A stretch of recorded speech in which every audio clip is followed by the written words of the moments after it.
Complex numbers we know are on a plane, and points on a plane can be described not just by a horizontal and vertical coordinate or components, but we can also describe them as distance from the origin and the angle made with the positive x-axis. And that leads us to what's called the trigonometric form of a complex number. It's also called the polar form of a complex number. I'll go ahead and write that here. A polar form of a complex number. I'm going to draw a picture so that we can see what this form really is, and then hopefully it all kind of comes together. So I'm going to start by drawing the complex plane.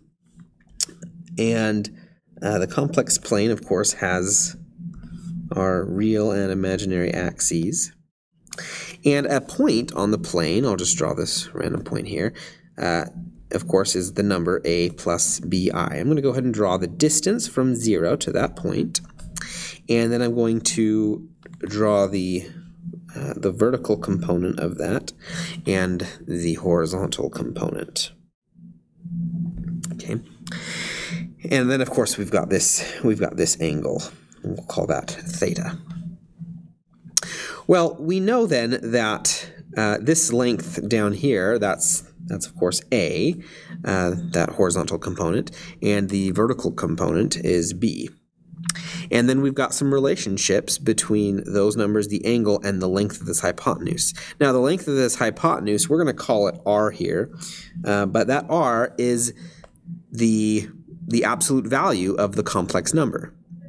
So writing some relationships, then we say, okay, well, I know that the cosine of the angle theta is a over r, right, adjacent over hypotenuse. But then we can solve for a and say, oh, well, then I know that a is equal to r cosine theta. And of course, we've already seen this. This is the horizontal component of a number, of a complex number. And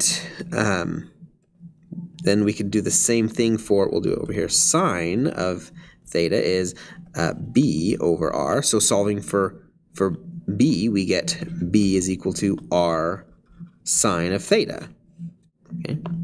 And then that means that we can take this complex number, a plus bi, and write it using these two things here. And that is precisely what this is. We're just factoring the r out, right? A plus bi will be r cosine theta plus r sine theta times I.